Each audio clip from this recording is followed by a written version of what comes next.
স্বামী পাত্তা দিচ্ছে না, কোনো সমস্যা নাই। স্বামী অন্য মহিলাদের প্রতি আসক্ত, কোনো সমস্যা নাই।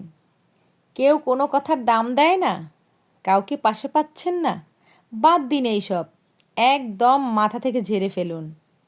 আমি প্রথম এইসব বিষয় নিয়ে ডিপ্রেসড ছিলাম।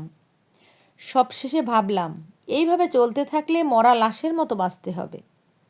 তারপর চিন্তা করলাম এগুলো সব মিথ্যা, মায়া, মোহ, ঘোর।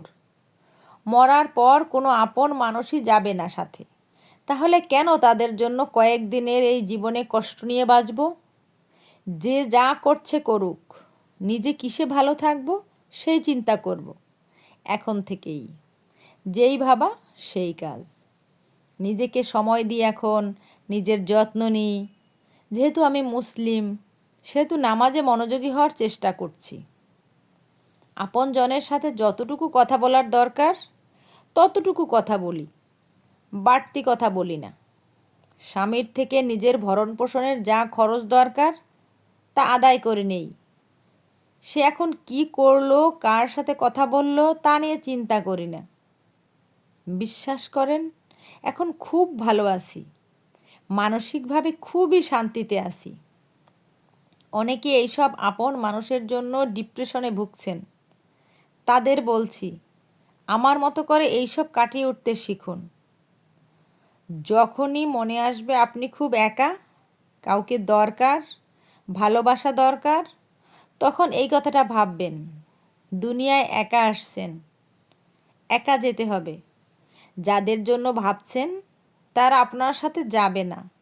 বেঁচে থাকতেই যারা মূল্যায়ন করলো না, আপনি মরলেও কারো যায় আসে না। তাই নিজের জন্য বাঁচুন। নতুন বছর নিজেকে নিয়ে নতুন করে ভাবুন। আমাদের মেয়েদের প্রত্যেকের জীবনে কিন্তু এই কথাগুলো বাস্তব এবং সত্যি। আমরা সবসময় অন্যকে নিয়ে চিন্তা করতে করতে নিজের সুন্দর সময়গুলো, সুন্দর মুহূর্তগুলো আর উপভোগ করতে পারি না। সবসময় ডিপ্রেশনে ভুগি। আর বড় সমস্যা আমাদের যেটা হচ্ছে, অন্যদের থেকে আমাদের প্রত্যাশা অনেক বেশি থাকে। আমাদের নিজেদের সুখ, নিজেদের ভালো লাগা, নিজেদের ভালো থাকাটা মনে হয় কি অন্যের হাতে। নিজের জীবনটা আমার, কিন্তু আমার জীবনের চাবি থাকে অন্যের হাতে। এই কারণেই কিন্তু আমরা বেশি কষ্ট পাই, বেশি ডিপ্রেশনে চলে যাই। কিন্তু জীবন আপনার, আপনার জীবনের চাবি আপনার কাছেই থাকবে। আপনাকে ভালো আপনার নিজেকেই রাখতে হবে। আপনার মনকে অন্য কেউ ভালো রাখবে না। নিজের মনকে সবসময় নিজেকেই হাসি খুশি রাখতে হবে। এর জন্য অনেক বেশি ব্যস্ত থাকতে হবে, অনেক বেশি কাজের মধ্যে থাকতে হবে। যদি ডিপ্রেশন আসে তাও কাটিয়ে উঠতে হবে। সবসময় বলতে হবে যে আমি যেটা করতেছি, আমি যেটা ভাবতেছি সেটাই ঠিক। আমার ভাবনাটা যদি ঠিক থাকে, আমি আমার স্বপ্নের রাজ্যের রাজা। এখানে কে কি বলল, কে কি আমাকে নিয়ে ভাবলো, এটা কল্পনারও সময় নেই, এটা ভাবারও সময় নেই। মানুষ আমাকে নিয়ে সবসময় খারাপটাই ভাববে, এটাই মনে করতে হবে।